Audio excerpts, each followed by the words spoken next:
Eu acho que a gente deve dar a partida. Vamos tentar, porque o tempo é curto, e, na realidade, nós não vamos conseguir fechar nem a nossa ideia, né? A gente quer uma situação de equilíbrio para o bem comum da UFRJ e superação de uma crise que parece que vem de longe e é antiga. O professor Marcos Freire me pediu que tem que ser às 21 horas, mas eu gostaria, antes, e de que eu havia combinado com o Eduardo, mas vai dar tempo, de que o Eduardo pudesse também apresentar uma pessoa que é de Brasília, que é o Roberto Bittencourt, que também tem contribuições. Então, vamos dizer o seguinte: existe uma situação atual de conflito em relação a uma necessidade, ao que consta, do hospital universitário poder ser sustentado por míngua de verbas e corte de verbas. Existe um projeto que é antigo já, ao que consta do WebSer, e existe resistência, porque as pessoas têm a preocupação, não de quando a lei foi feita, mas da aplicação dela agora, num governo que, de certa maneira, é turvo. E aí existe uma coisa que eu diria que é o que me foi pedido, que passa aqui para todos, e vou pedir a Daniele que coloque, a pergunta que a Tânia Lois, colega de turma centrista, faz para todos que queiram se manifestar pró ou contra. Daniele, bote a pergunta dela aí e vou botar bem rapidinho depois um vídeo que eu recebi agorinha. Eduardo, você lê para mim a pergunta da Tânia em voz alta? Você consegue ler aí para mim? Quer que eu leia? Quero que você leia a pergunta dela. Tá, não sei se vai direto na pergunta. Não tem nada a ver com o ensino superior, não. A pergunta que interessa é: gostaria de perguntar aos debatedores pró e contra o projeto. O EBSER é um passo na direção da privatização do ensino público superior, sim ou não? Explico por quê. Gostaria que os prós e contras respondessem a essa mesma pergunta. Tá, ok. Bom, Eduardo, agora só um instantinho. Daniel, bota rapidinho um vídeo, que é um vídeo dos estudantes que eu recebi ainda agorinha. Ela não se identifica, mas, de qualquer maneira, representa uma posição. Coloca aquele vídeo e depois vou passar para o Eduardo, o Roberto, em seguida o Marcos Freire. Vamos lá. Ver se até 9 horas a gente faz esse primeiro tempo. Suzy, bem-vinda. Fala, FRJ. Amanhã o Conselho Universitário vai votar a abertura da negociação com a EBSER. E por isso eu estou vindo aqui convidar todo mundo para estar amanhã, às 9 horas da manhã, no prédio da reitoria, na sala do Conselho Universitário, para barrar esse ataque às nossas vidas e à autonomia da nossa universidade. A Empresa Brasileira de Serviços Hospitalares é uma empresa pública, mas de direito privado, e está atualmente na lista da Secretaria de Desestatização desse governo, e para piorar, ela é gerida por um general indicado pelo Bolsonaro. Fechar um contrato com a EBSER facilita muito o processo de privatização dos nossos hospitais, que podem entrar em processos muito parecidos com o que a gente está vendo agora os Correios e a Eletrobras passarem. Nossos hospitais são referência no tratamento de diversas doenças e cirurgias que não são realizadas em nenhum outro lugar do estado. E eles são responsáveis também pela formação dos profissionais da saúde que saem da nossa universidade. Essa decisão coloca em risco a vida de milhares de pessoas e de gerações que dependem do SUS no estado do Rio de Janeiro. E por isso a tarefa histórica nossa de barrar a EBSER mais uma vez na UFRJ. Em 2013, a gente lotou o Conselho Universitário para dizer que a gente não quer entregar os nossos hospitais para uma lógica privatista que reserva leitos para os planos de saúde e diminui as vagas para as pessoas pobres. E essa decisão não garante mais nenhuma verba para os nossos hospitais. Por isso, amanhã todo mundo, às 9 horas, na sala do Conselho Universitário, no prédio da reitoria, para barrar a EBSER. Bom, Eduardo, eu vou passar para você apresentar o Roberto e depois vamos passar para o Marcos por causa do horário, que ele vai ter que sair às 21 horas, e ele dirige o hospital universitário, está com o pepino na mão, o abacaxi, né? Entre uma busca de como poder superar e, enfim, fazer funcionar, porque está muito precário o ensino lá. Eduardo Costa, apresenta o Roberto e depois você pode falar depois do Marcos, fica melhor assim, para não alongar, e eu prometi aí. Fica tranquilo. Não, eu trouxe, quase todos os colegas aqui são do Rio de Janeiro, que depois vocês Flávio é São Paulo. Flávio é de São Paulo. Também. Mas formado aí no Rio. Pois é, isso que eu ia dizer. Eu ia dizer o seguinte, o Roberto, de certa forma, também tem toda uma formação também no Rio de Janeiro. Mas eu chamei, porque Roberto Bittencourt ele é cardiologista, se a gente for alguma especialidade, né? Mas é uma pessoa com uma formação também em área econômica e ele atualmente trabalha no Centro de Ciências da Saúde da Universidade de Brasília, onde ele está. Ele tem uma formação extensa que, se todo mundo quiser mostrar, aí depois vai procurar no currículo Lattes dele. É daqueles que nem vocês, tem coisa lá, uma página de tanta coisa feita e tal, mas eu acho com um perfil muito importante, um perfil em que domina uma parte técnica, mas que ele politicamente também é muito engajado e é capaz de trazer, até porque em Brasília já está em funcionamento, o WebSer foi implantado em alguns lugares, não foi certamente igual em tudo quanto é lugar, e ele também podia trazer um depoimento de lá sobre isso, né? Eu acho que era importante, portanto, né, falar alguém que está vivendo a circunstância e mais concretamente. Por isso que eu fiz um convite especial para ele vir falar aqui, né, para que vocês que não estão vivendo essa situação possam ouvi-lo. E obrigado a ele também por ter aceitado. Ele tinha uma outra reunião, eu disse, não, mas eu tenho que aparecer lá, aparecer e tal. E ele entrou aqui. Roberto, você com a palavra. De cara, já sou eu? Já de cara você, direto, o Marco eu pensei que você ia dar para o Amâncio primeiro. Falar, mas você não vai dar para o Amâncio primeiro, uma coisa assim? Não, Amâncio não. O Amâncio está presente? O Amâncio entrou? Não. Não. Antes é o Marcos Freire. Mas depois do Roberto, deixa o Roberto falar e o Marcos fala em seguida. E depois volta, né? Vamos dar uma ideia. Então, bate-papo. Uns 10 minutos, né, para cada um pouco mais, e depois... Está bem assim para encaixar o Marcos Freire a tempo. Promessa é dívida, 21 horas. Vou falar 10 minutos, no máximo 13 aqui. Vocês, por favor, e depois do debate. Quando chegar em 9 minutos, 8, vocês me avisam, por favor. Mas é o seguinte, primeiro agradecer o convite. Eu estou entrando numa situação extremamente tensa, complexa, e espero dar uma contribuição mínima. Não estou com nenhuma pretensão aqui de... É um tijolinho daqueles pequenininhos mesmo, certo? Eu sou formado na Faculdade de Medicina da UFRJ, eu sou da turma de 79. Né? Então, eu fiquei motivado, porque além o convite do Eduardo não foi um convite, foi uma ordem. Então, eu tive que cumprir o centralismo democrático, eu tive que me submeter ao centralismo democrático do Eduardo, nem conversei. Mas, além disso, eu tenho uma parte do coração enterrada aí, por enquanto, quer dizer, sou da turma de 79, fui presidente do Diretório Central dos Estudantes em 78, o primeiro presidente do Diretório Central depois de 68. Em 68 ele foi fechado pela ditadura e a gente recriou, né, refundou o DCE em 78, em pleno governo Geisel Figueiredo. Então, eu não vou dizer para você, aliás, vou dizer, eu tenho que revelar uma certa inconfidência, porque a disputa da chapa do DCE em 78 foi eu encabeçando uma chapa, que até vi as fotos recentemente, chamada Mãos à Obra, e o Amâncio encabeçando a segunda chapa, a Chapa Unidade. Então, eu não gosto de falar isso, porque eu sou amicíssimo do Amâncio, tenho um Amâncio de forma muito presente na minha vida, mas eu tive que derrotá-lo, foi por poucos votos, mas foi uma disputa muito boa, legítima e tal. Então, dito isso, eu tenho... A minha contribuição vai em que sentido? No sentido da avaliação do desempenho da EBSER antes e depois da sua implantação.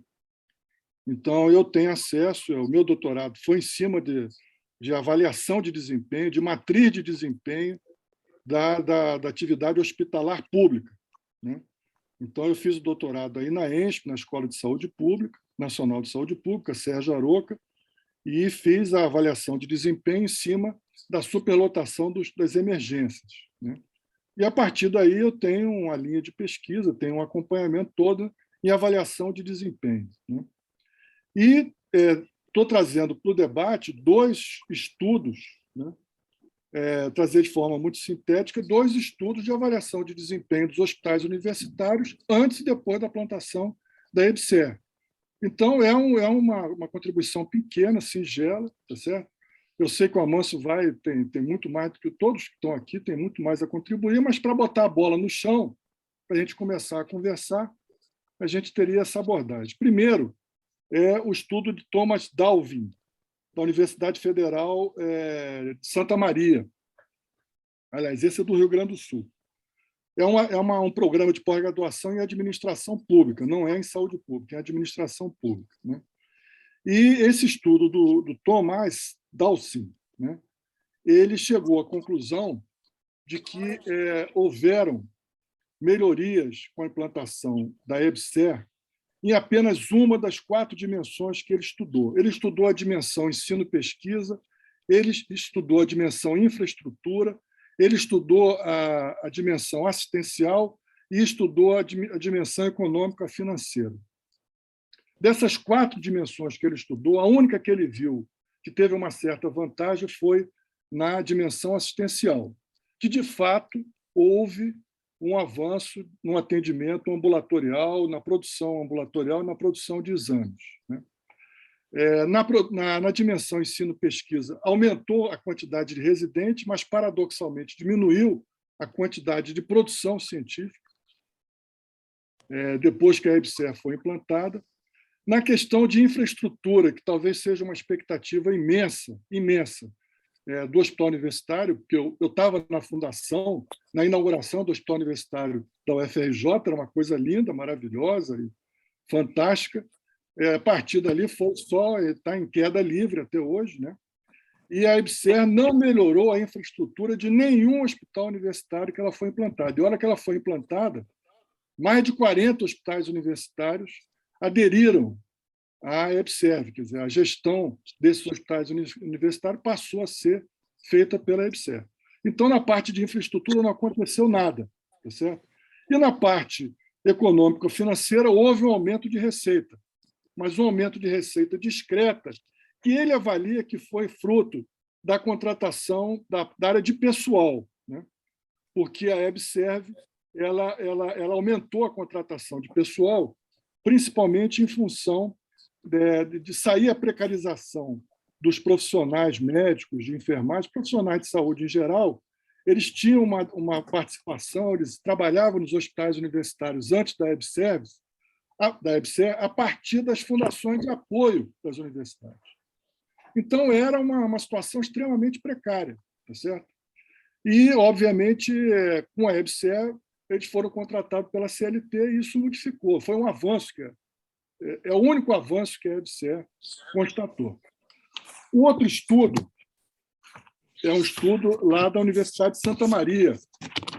Esse já é um estudo do programa de pós-graduação na área de saúde pública de Santa Maria.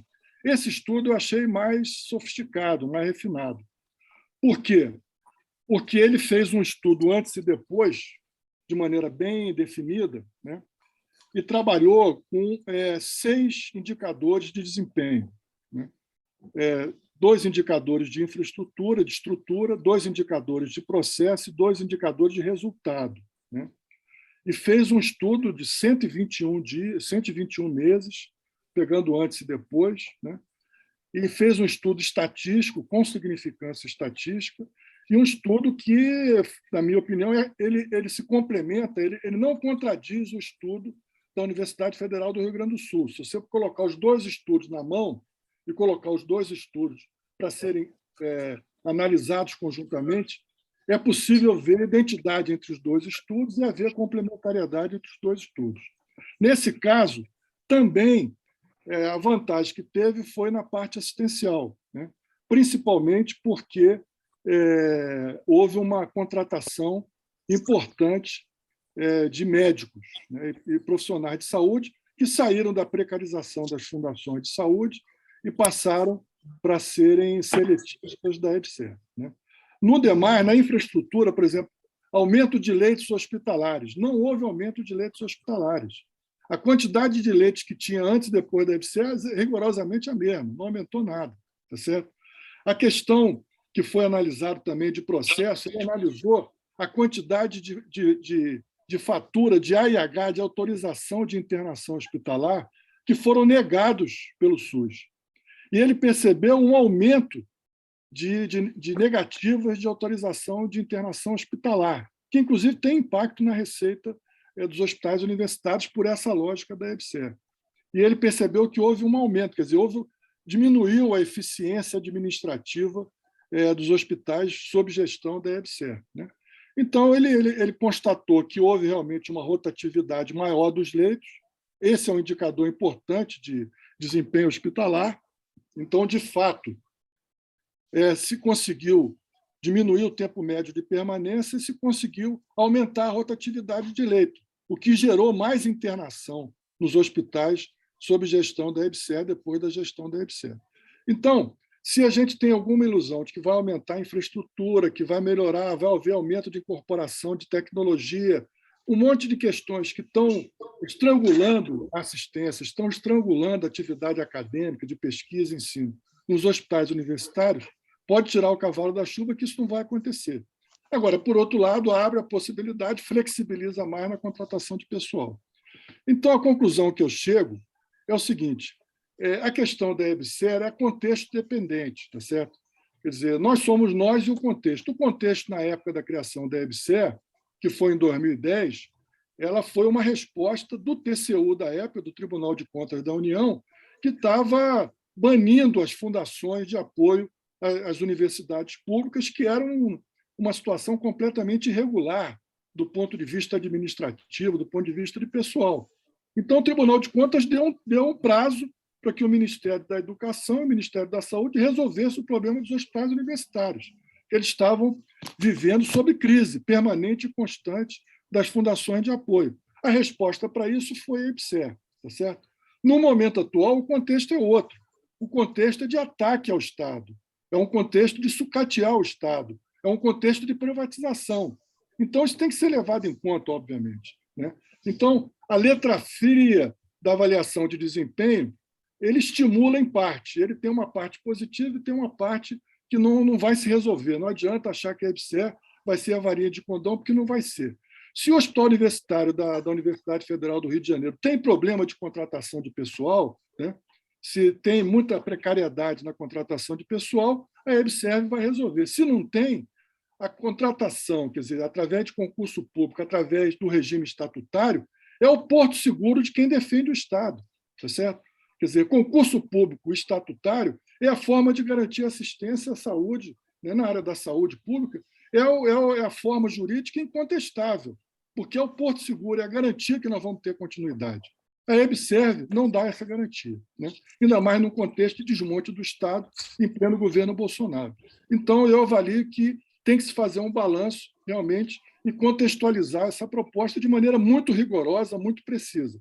Do ponto de vista da ciência, das evidências científicas, esses são os dados que a gente tem até agora, são bons artigos, bons estudos, e que podem ajudar nesse debate, e é a minha contribuição. Então, eu agradeço a participação, e esse aí é o recado. Maravilhoso, Roberto Eduardo, muito obrigado. O homem é um cara evidente. Cara fera, cara é fera. Para ser muitíssimo grato, mas eu estou preocupado com o tempo. Marcos, seus 10 minutos, faltam 10 para as 21 horas. Obrigado pela presença. Você que está com o abacaxi na mão dirigindo, mas ele está aqui para somar, tá certo?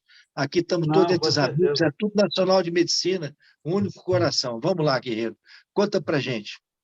Bom, inicialmente, muito obrigado, professor Emílio, mais uma vez aí pelo convite aí de participar de debates tão importantes para a gente crescer junto, né, dentro do mesmo objetivo que todos nós temos, né, que é garantir o Sistema Único de Saúde, né, de qualidade, né, e nós, como universitários, num atendimento prioritário de alta complexidade e alguma coisa de média complexidade. Então, eu gostaria inicialmente de dizer que lá na história, lá atrás, houve um ranço, aquele problema da EBSER, essa questão da privatização, da perda da autonomia, e que nós tivemos na própria universidade muitas pessoas contra, e que hoje pensam diferente.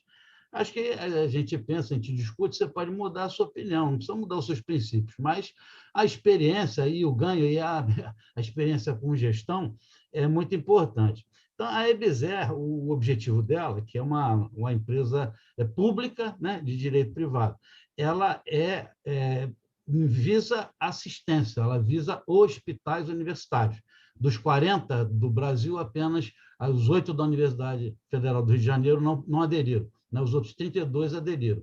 teve um de São Paulo e o de Porto Alegre. Porto Alegre que são diferentes, a sua forma de funcionamento. Porto Alegre, inclusive, foi um modelo da EBSER, né? Quanto à questão de governo, né? Agora está o desmonte. O que acontece? Isso foi criado pelo Haddad, está circulando aí, que na fake news, que é um depoimento dele para a universidade, exatamente dizendo que ele foi o autor, né, desse projeto que fez a EBSER, que é exatamente ele estava vendo isso que o professor acabou de falar, que era as questões das fundações de apoio, que recebia dinheiro daqui e dali, sem transparência. Então, o ministro, né, o ex-ministro Fernando Haddad, ele falou: eu fiz a reestatização dos hospitais universitários, né? Eles estavam caminhando para a privatização. Então, hoje, isso, inclusive, a ministra Carmen Lúcia, que é a ministra do Supremo, num acórdão de dezembro de 2020, por causa dessa questão, porque isso chegou ao Supremo, então, num acórdão lá com ação direta de constitucionalidade, que foi ganho por unanimidade dentro do plenário, que não fere a autonomia universitária. E, como eu estava dizendo, ela é para hospital universitário. Então, ela não se mete na faculdade, ela não se mete em ensino, ela não se mete em pesquisa. Eu, lá no HU, eu falo o seguinte: sabe, o trauma na gestante, na criança, na TLS, que a gente aprende, trata bem de quem? Da criança ou da mãe? Você tem que tratar bem da mãe, que você tratando bem da mãe, você está tratando bem do filho. Então, aqui, comparativamente, né, eu tratando bem do hospital, estou tratando bem da assistência, certamente eu estou tratando bem do ensino, da pesquisa, da extensão. Eu tenho cirurgia para residente entrar, eu tenho paciente para o aluno, né, das várias, que é universitário, né, de clínicas. Então, você tem serviço social, enfermagem, nutrição, médico, enfermeiro, você tem várias profissões, inclusive engenheiro, arquiteto, se utilizando o hospital universitário para o seu aprendizado. Obviamente, um hospital que funciona bem, então, toda essa parte que vem da nossa universidade, que é o tripé que nos mostra, isso vai bem também. Então, professor, aquela questão de estrutura não é o objetivo da EBSER, da estrutura do hospital, isso é gestão. Eu também falo isso. EBSER não é milagre, não é solução milagre para nenhum hospital. Ela te ajuda com orçamento. É a primeira vez que nós vamos ter chance de ser orçamentados, porque eles investem em reformas e equipamentos, compraram uns 8 tomógrafos aí na época aí da pandemia. Foi o único recursos humanos, que é a grande vantagem, o nosso grande problema, né? Nós temos pessoas lá que são ferrenhamente, brigam, que são contra a EBSER, mas foram já, depois dela sair da pauta, né? Ela não perdeu, ela não foi votada, ela foi retirada de pauta lá em 2013, lá no Consune, no Conselho Universitário. Teve pessoas que foram reitores durante 4 anos, não fizeram nada para resolver essa questão da contratação de RH. Então, é contra, quer dizer, tira a nossa chance. Hoje nós estamos lá para fechar a lei, por quê? Sobrevivemos até agora graças à pandemia, onde nós credenciamos, nós botamos na regulação 40 leitos de CTI e Covid, graças à iniciativa privada, né? Ninguém gosta de privada na assistência, mas eu ganhei foi esmola lá, Movimento União Rio, Fundação Bradesco, Rede DASA, Rede DOR, que doaram reformas para o hospital. Eu tenho hoje 300 leitos reformados. Tem do CTI, que foi dinheiro do hospital, né, do SUS, do Ministério da Saúde, mas nós reformamos 300 leitos, tem 300 leitos novinhos, se vocês forem lá conhecer hoje no hospital. A gestão está melhorando a estrutura de elétrica, de hidráulica, que nós estamos ali num barril de pólvora. Então, esse professor, aquele trabalho lá daquela universidade lá de Santa Maria, não sei, a gestão na época era muito ruim, professor Roberto, porque estava péssimo, né, com um aumento de RH não aumenta leito. Isso, para mim, é quase matemática. Eu vou reduzir 850 profissionais agora, contratados com dinheiro do Ministério da Saúde pela Covid, porque eu me coloquei na regulação de leitos CTI e Covid. Esses 850 profissionais saindo, eu de 320 leitos vou para 200. Quer dizer, então, isso é matemática. Eu perdi técnico de enfermagem, assistente social, administrativo e tal, eu reduzo o leito. Um leito de CTI, inclusive, que tem uma relação grande lá de profissionais, né? Ainda mais no Covid, né? Que era pior ainda, aumenta mais a complexidade. E nós, como alta complexidade, o município fechou os seus leitos, o Estado está fechando seus leitos aqui no Rio de Janeiro. Para onde eles estão indo? Para a gente. Eles estão fechados sem dentro de CTI, mas estão para o HU, porque lá eles tratam um problema pulmonar. Mas no HU, ele é universitário, ele tem estrutura para atender todas as complicações, renal, pulmonar, cardíaca, né? E, enfim, todas as complicações que esse paciente tem apresentado são graves, muitos até do HU que tem várias comorbidades. Então, isso é uma coisa, ele visa assistência. E, certamente, se você não tem uma boa gestão, eles tiveram um problema no estoque do Rio de Janeiro, que o gerente, né, que eles chamam, o superintendente do hospital universitário, ele contratava sem concurso, né? Ele comprava sem licitação. Né? Eu peguei esse problema da pessoa que atacou a EBSER e foi eleito diretor do hospital e quebrou o hospital. Não quebrou por muito pouco. Né? Ele chegou a 80 leitos, sem insumo. Eu sou cirurgião, eu era de cirurgia geral, professor do departamento de cirurgia, não operava vesícula porque não tinha clipe, não tinha Novalgina para doente, tinha só, era Dolantina. Então, faltavam coisas básicas e 90% das compras eram sem licitação.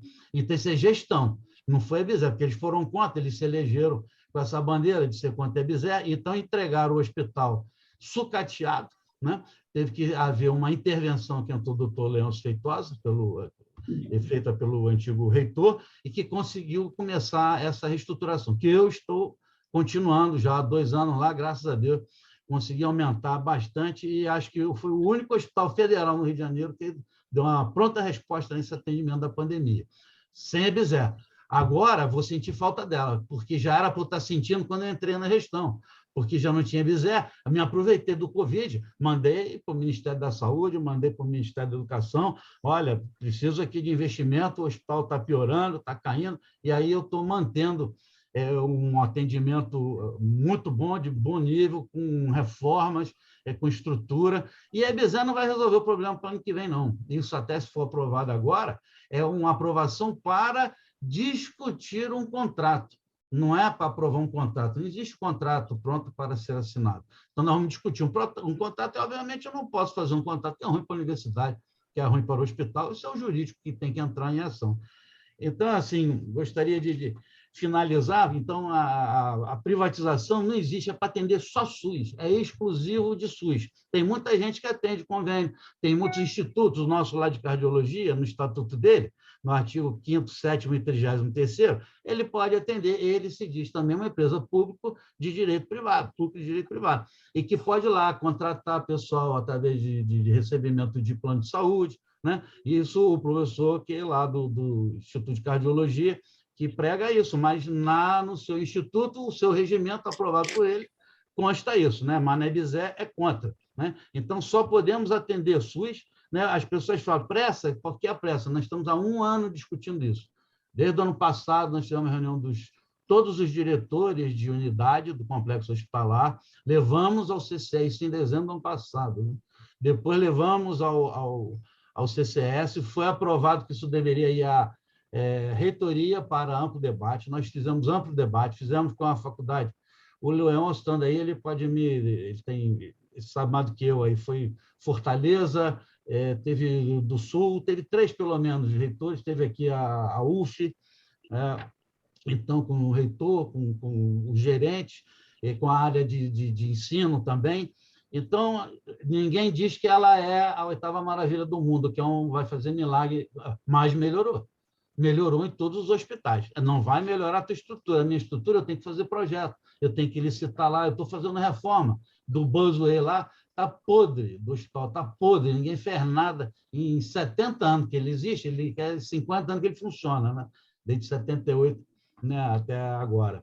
Então, quer dizer, isso é muito da gestão. Então, tem que haver uma harmonia, né, entrando em EBSER, que é o investimento e a chance de nós sermos orçamentados, contratando pessoal, recurso humano, que é CLT. Hoje não temos mais certas profissões, como o mecânico lá, o da elétrica, de eletrônica, nós temos a empresa terceirizada lá de engenharia clínica.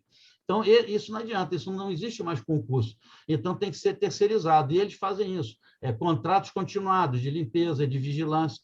O general, eu conversei com ele algumas vezes e falou, nós vamos tomar conta da sua casa para você ir trabalhar. Quer dizer, vamos tomar conta do hospital, ele vai nos ajudar. Não é ele que dita, o diretor é indicado pela comunidade, e a reitora reafirma, igual é a eleição da reitora, que o ministro que confirma, né? E o presidente da República.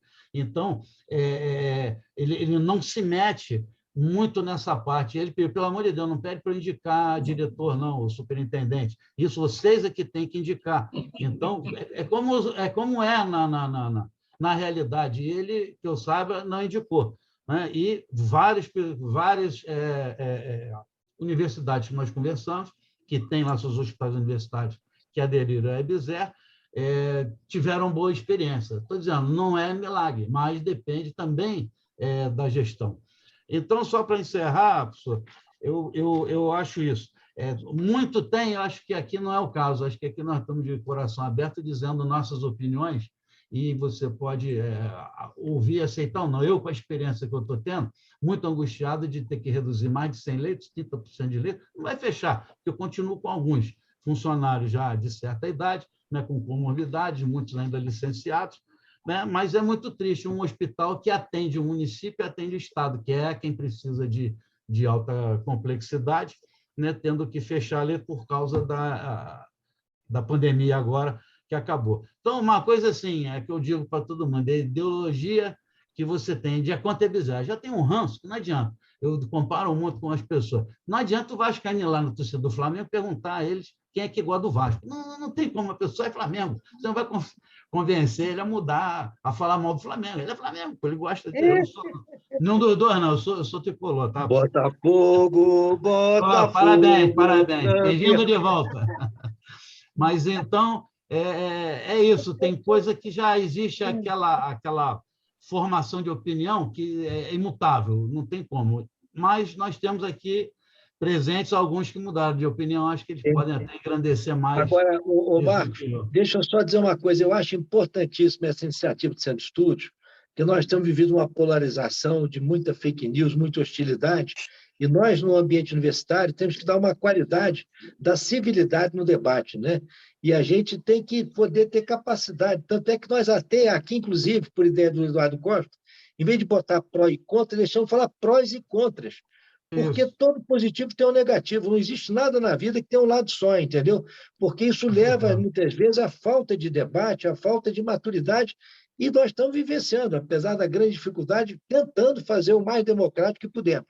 Agora, eu pessoalmente quero te agradecer e parabenizar, porque é muito difícil administrar e dizer que você está dando sequência ao trabalho do seu pai, de quem eu fui aluno.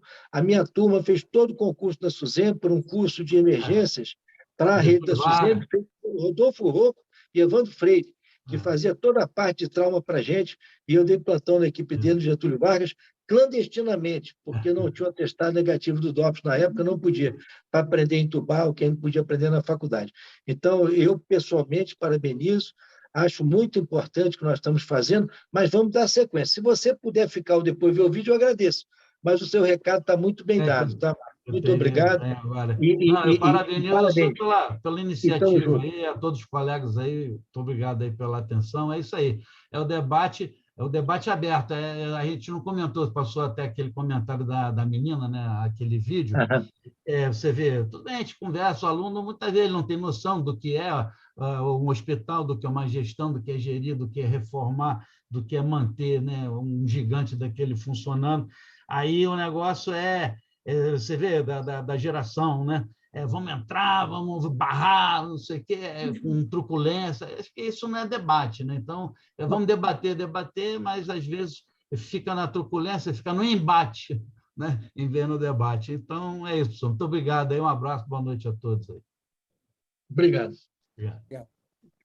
Da nossa listagem, Eduardo, quem mais está presente? Sidney está presente, o professor Nelson, Nígia Bahia, Leôncio, quem mais está presente agora? É que eu vou saber.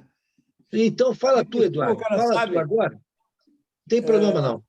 Fala tu, porque o tempo está correndo, nós já temos meia hora e vamos ter mais 25 minutos para abrir para o debate. Fala você agora, depois a gente vê quem entra, a gente vai vendo, ok? Tá, eu quero fazer debate mesmo, né? Então, não preparei nada para falar aqui, é só dizer o seguinte. Em primeiro lugar, nessa apresentação, parece que o que não é formado aqui da Faculdade de Medicina, que eu pensei que o Roberto não era, mas ele era, eu sabia que ele tinha feito pós-graduação aqui no Rio, mas você sabe que eu acho que ele é gaúcho, né? Mas eu não sei. Em todo caso, eu comecei a achar que essa era nosso parentesco fosse do Sul. Enfim, a brincadeira só para dizer o seguinte, eu realmente conheço por fora o hospital, né? E por fora, num certo sentido, eu estive lá muito, especialmente com o Nelson, né, no nosso trabalho de cardiologia preventiva, a gente trabalhou bastante junto, com a Escola de Saúde Pública e junto lá. E realmente é um hospital que a gente sabe que, desde o início, já foi inaugurado em 78 por causa do gigantismo dele mesmo, né? Alguma coisa que, na época, parecia lógico, mas era contra toda a lógica existencial concentrar tanta coisa num único prédio, né? Tudo já estava mudando naquela época, que eu estava voltando a estudar, e tudo era contra uma ideia de um gigante, tanto que acabou sendo só mobilizado, ou pelo menos iniciando só uma ala, no início, pelo menos. Enfim, uma coisa que nasceu já velha, no sentido de que nós precisamos atender a saúde pública com um outro tipo de estrutura, tanto não é só a questão de privilegiar a questão da atenção primária. E, aliás, eu vou dizer para vocês uma coisa. Às vezes, as contradições que nós vivemos no Brasil, e eu vou falar coisas que não me importam, vocês não se importam também, que eu falo que não me importam. Mas hoje eu estava em Nova Iguaçu, não, Belford Roxo, fazendo um estudo de campo em áreas que a gente sabe pobres do Rio de Janeiro. Eu não preciso dizer nada para vocês, né? Que vocês não vão pensar que eu estou querendo fazer drama. Mas a questão de lá, vamos falar a verdade, do ponto de vista de saúde pública, é saneamento básico. É um horror. E o resto também, a violência que vem junto, a violência patrocinada, até certo ponto, pelo Estado, onde você tem áreas que realmente têm tráfico, que apontam arma para a gente para poder entrar, mas respeito que a gente é Fiocruz e tal, e vão lá para fazer as coisas, dão até proteção, isso é Rio de Janeiro. E aí tu troca, de vez em quando, pegam e tiram, matam todos num lugar, e quem assume, então, vem atrás é a milícia. E eles falam claramente, então, essa área aqui é eles chamam de amigo, do amigo tal, aquela outra é do amigo Igor, nós não podemos passar daqui para lá, e eles que controlam tudo. Então, é uma realidade, entendeu? As pessoas não podem ir, normalmente, para alguns hospitais, porque está fora da área que elas podem circular. E, às vezes, eu me vejo discutindo coisas que são antigas, né? E parece que havia alguma coisa a resolver. Eu quero que tudo se resolva bem para o Hospital Universitário do Rio de Janeiro. Até porque o Emílio sabe que a gente fica muito triste de não ver que as pessoas não têm atendimento e, às vezes, ficam meses naquela porta para poder entrar. E anos para fazer alguma coisa lá dentro. Eu tenho, assim, depoimentos terríveis sobre isso. Agora, sinceramente, eu não acredito que EBSER vai resolver. Mas eu queria chamar a atenção no seguinte, esse ponto da contratação de pessoal, que está colocada entre uma alternativa e outra, o que logo me ocorre é o seguinte, que antes da Constituição, chamada Cidadã de 88, se podia contratar para o CLT diretamente, instituições estatais podiam paralelamente contratar, antes de fazer um concurso. Então, tinha um período que, antes de fazer um concurso, você contratava, não é? Para necessidade de saúde precisa, era contratado CLT, não precisava nenhuma coisa especial, não precisava ter uma fundação de apoio. Acontece que o nosso neoliberalismo começou, desde a década de 90, um processo de terceirização, porque era realmente o caminho para a privatização. Faz parte do neoliberalismo isso. Nós estamos vivendo as consequências de políticas constituídas a partir do final de 80, né, especialmente dominantes a partir de 90, e a gente não consegue mais sair disso. É um círculo vicioso, que a gente resolve um probleminha aqui, vai resolver o hospital universitário talvez um pouco, mas não vai resolver nada da saúde da população brasileira, que eu, como sanitarista, é o que eu olho primeiro. Estou vendo continuar o mesmo número de pessoas rejeitadas porque não tem atenção primária adequada no país, não tem condições básicas de saneamento, de novo, vou voltar, porque é uma vergonha. É uma vergonha. Se eu mostrasse fotografias de hoje, eu ia cansar vocês com isso daqui. E pergunta, e você está lá e descobrem que você é médico, e o cara vem com um raio-x tirado, que ele tirou privado, e acontece que não querem olhar e não consegue alguém para olhar um raio-x onde ele vai num posto de saúde, etc. Alguém pediu, ele acabou pagando, porque, afinal de contas, não sei o que, senão não conseguia. É coisa de hoje, não estou falando de um mês atrás. Hoje eu vi isso e todos os dias estou vendo. Então, tem uma insuficiência total. Agora, eu acho que é o seguinte, só queria dizer o seguinte, para mim, isso aí é parte do problema, não é simplesmente solução de nenhum problema.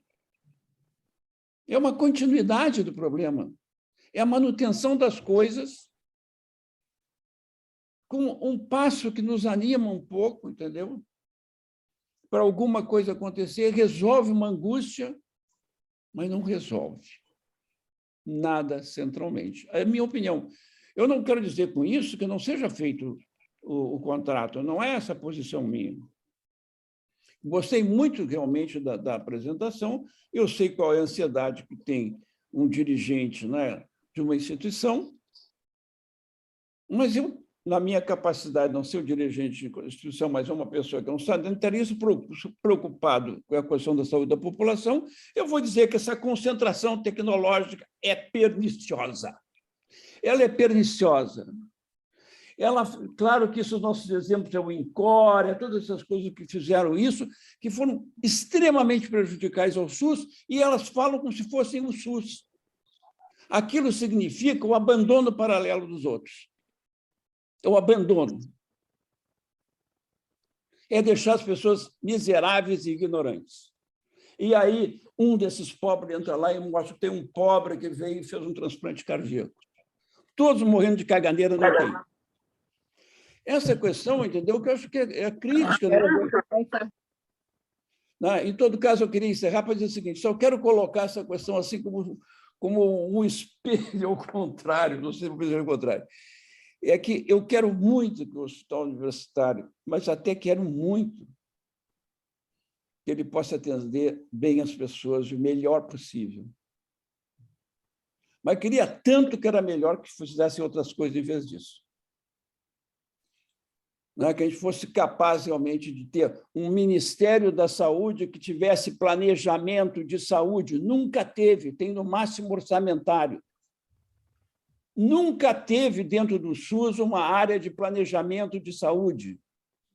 Nunca. Não foi criado. Só tem o planejamento da verba daquele ano.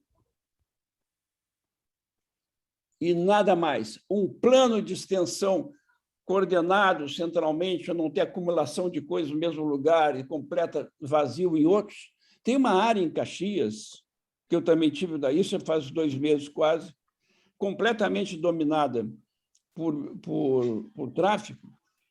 Serviço de saúde não entra lá, e eu fui lá na Secretaria de Saúde, porque não tinha ninguém vacinado. E aí conseguimos botar um ônibus de vacinação, uma certa distância, combinando, não pessoalmente, mas que os chefes do tráfico deixassem e tal, que as pessoas fossem lá. Engraçado que depois eu vi que um dos chefes de tráfico me apontaram, foi disfarçado de se vacinar também. E sabe como é que a Secretaria de Saúde falava que não entrava lá? Aquilo lá, doutor, virou, a gente sabe, um deserto sanitário. Eles usaram essa palavra. Não tem nada assistencial, não tem nada de saúde pública. Não tem nada. Esse é o nosso Brasil. Aí a gente fica contente com resolve um problema pontual e acha que não tem que ter uma mudança muito grande, estrutural, mais forte. E aí vem o discurso dessa moça, que é equivocado parcialmente. Ela representa uma ansiedade Não é uma perspectiva que o cara está vendo o país entrar. A minha Fiocruz, se vocês leram recentemente, vai praticamente agora dividir seu espaço com um grupo da Universidade de Oxford. Parece normal? Não. Se a gente entender que a Universidade de Oxford hoje, ela simplesmente tem, através do Departamento de Inovação, uma estrutura totalmente privada, inclusive com investidores privados ligados às grandes companhias farmacêuticas. Entendeu? É outra maneira que esse processo está acontecendo de destruição das instituições públicas. E todo mundo fica contente, vai ter pesquisa boa agora, vai ter vacina boa agora, entendeu? Quando a gente foi, da nossa história brasileira, o criador de vacinas, a gente foi dos países que mais desenvolveu, fora lá do continente europeu, capacidade produtiva de vacina e desenvolvimento de novos produtos. Nós acabamos com tudo a partir de 64. E consolidamos isso mesmo com o SUS, que virou uma corrida atrás da tecnologia e não da justiça. E não de fazer para mais pessoas, mas para fazer melhor. Como se houvesse um melhor num quadro desse. Hoje tem que estar optando todo o tempo entre deixar alguns milhares sem fazer nada para poder ter 3 tomógrafos nesse lugar aqui. Essa é a questão central. E por isso que a menina se fica indignada, fica politizada demais. Não é pela questão de melhorar, todo mundo quer que melhore o atendimento do hospital, mas isso é uma coisa que é humana e normal que todo mundo queira. Que tem maneiras de contratar gente, né? Eu vou encerrar. Não, eu queria você concluir, porque eu queria girar, eu quero convidar mais uma pessoa. Alguns outros convidados não apareceram, mas tem um aqui que eu quero ouvir, porque eu acho que você está colocando uma coisa muito importante. O nosso paranifo da turma de 74, o Mifraga, que dirigiu o CCS, dizia: vocês jamais vão poder examinar um elefante com microscópio. E a tua visão de sanitarista é muito importante. Nós temos um grave desvio hospitalocêntrico e, num certo sentido, o HU é uma anomalia maior disso, né? É um dinossauro em relação a isso. Então, quando você acabar de falar, eu vou chamar um colega que está aqui, que é de São Paulo, que é da turma do Temporão, teu companheiro da Fiocruz, que é o querido Flávio Torres, porque eu, com ele, Temporão e outros, deixamos de fazer carreira universitária para ir aonde o povo está. Lá não havia tráfego, mas era o Jequitinhonha, o vale mais miserável do Brasil. E fizemos medicina comunitária, que a Semana de Debates Científicos, o Enem colocava. Eu queria depois tu falar, só ouvir 5 minutos, ao Flávio, e depois a gente passa para o debate de todos os demais, ok?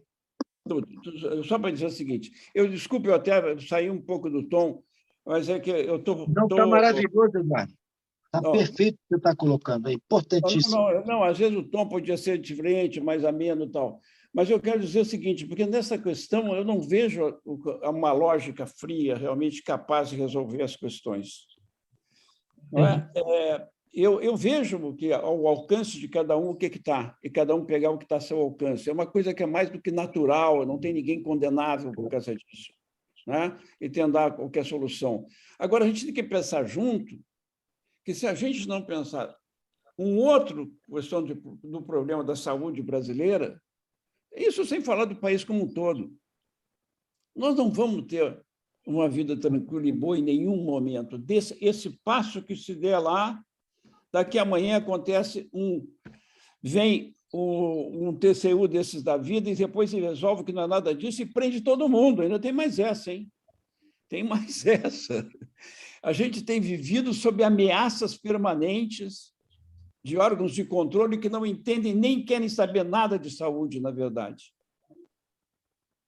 Não é? E dizendo que é bom que prendam, que arrebentam os caras que dirigem saúde. Cada vez criam problemas. Quantos já viram na universidade, na COP, o que sofreu a COP, cara, para poder desenvolver tecnologia de outra área, que é uma área de produção, né? Então, a gente está escolado nesse Brasil, e sem mudanças fortes, nós não vamos ter aquilo que nós queremos.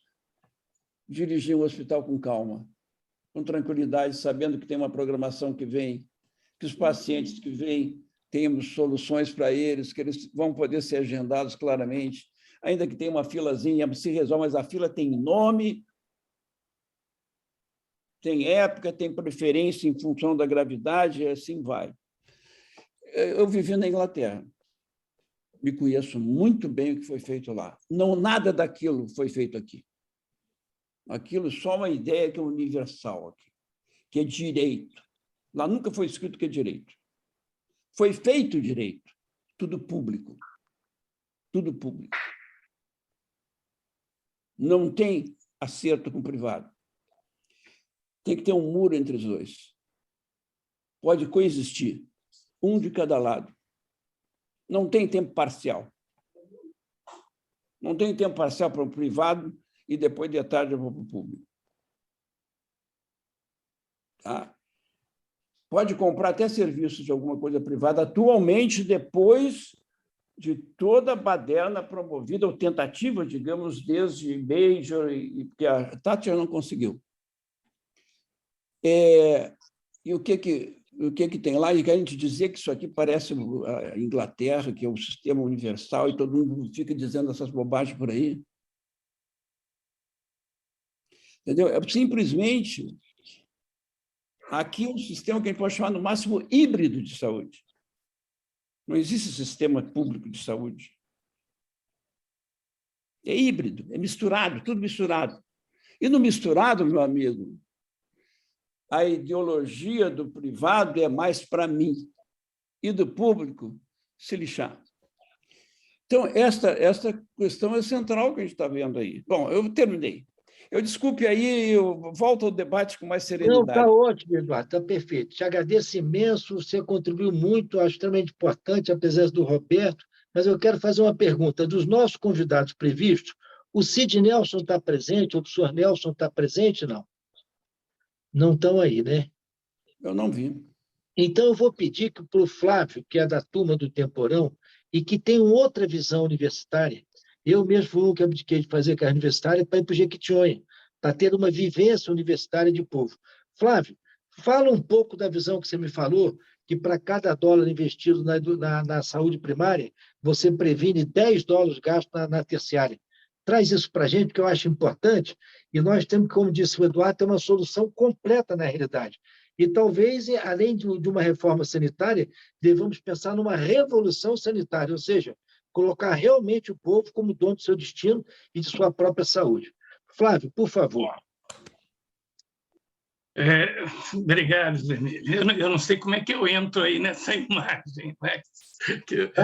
Estou vendo você. Vocês estão me vendo? Cavanhaque, óculos cinza. Bem-vindo. Agradecer aí o convite.